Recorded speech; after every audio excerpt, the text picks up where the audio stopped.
સ્વચ્છ ભારત અભિયાન 2 ઓક્ટોબર 2015ના રોજ વડાપ્રધાન નરેન્દ્ર મોદી દ્વારા શરૂ કરવામાં આવ્યું હતું. પાલનપુર નગરપાલિકા માટે સ્વચ્છ ભારત મિશન ફક્ત એક ઝુંબેશ નહોતું, એ એક સંકલ્પ હતો. ગંદકીને ખતમ કરવાની, સ્વચ્છતા લાવવાની અને શહેરને વધુ સુખદ બનાવવાના હેતુથી સફાઈ અભિયાનોએ ઉર્જા મેળવી અને શહેરના નાગરિકો સાથે મળીને એક નવો પાલનપુર ઘડવા માટેનો પ્રયત્ન પાલનપુર નગરપાલિકા કરી રહી છે.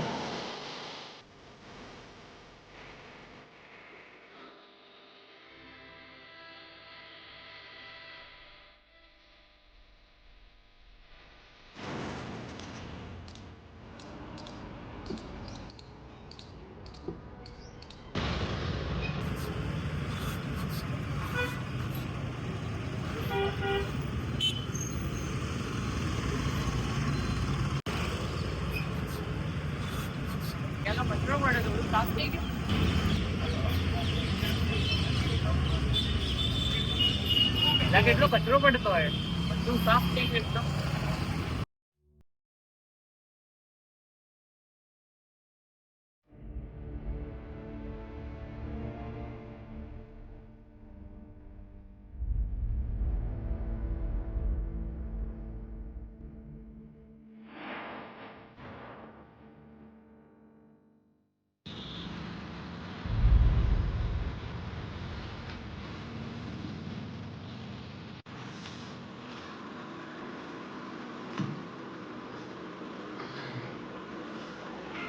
નગરપાલિકાનો અકાઉન્ટ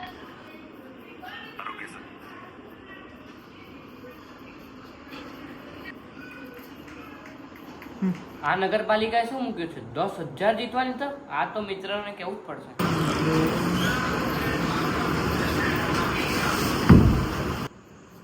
જો સદગુરુ, આ પાલનપુર નગરપાલિકાએ શું પોસ્ટ કર્યું છે? જો આપણે ભીના કચરા અને સૂકા કચરાનું અલગીકરણ કરીને જો તેમને આપશું તો આપણને 10,000 જીતવાની તક છે. ઓહ, આ વાત તો સારી છે. મારા ફ્રેન્ડ સર્કલમાં બી આ વિડીયો મૂકી દઉં. આપણે પણ કચરો અલગ અલગ કરીને નગરપાલિકાના ટ્રેક્ટરમાં નાખીશું.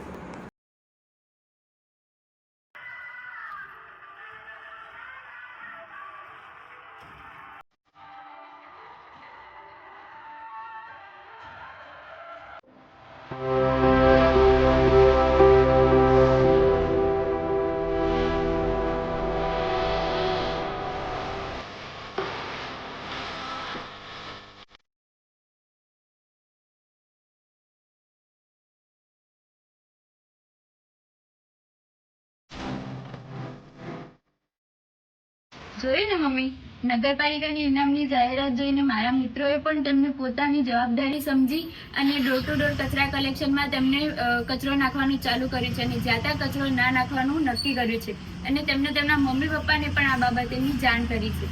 હા, સાચી વાત છે. પાલનપુર શહેરમાં આપણે જ્યાં ત્યાં લોકો કચરો નાખતા હતા ને, એ હવે બધું બંધ થઈ ગયું છે અને લોકો જાતે પોતાને કચરાનું જે ટ્રેક્ટર આવે છે ને એમાં કચરો નાખે છે અને ભીનો કચરો અને સૂકો કચરો અલગ કરે છે. અને નગરપાલિકા પણ 17 જગ્યાએ જ્યાં કચરો જ્યાં ત્યાં લોકો ઢગ કરતા હતા એ બધું સ્વચ્છ કરાવી અને મસ્ત સરસ સુંદર ચિત્રો દોરાવ્યા છે અને બાકડા મૂક્યા છે, તો લોકો ત્યાં આનંદથી બેસી શકે અને સુખેથી શાંતિથી વાતો કરી શકે છે.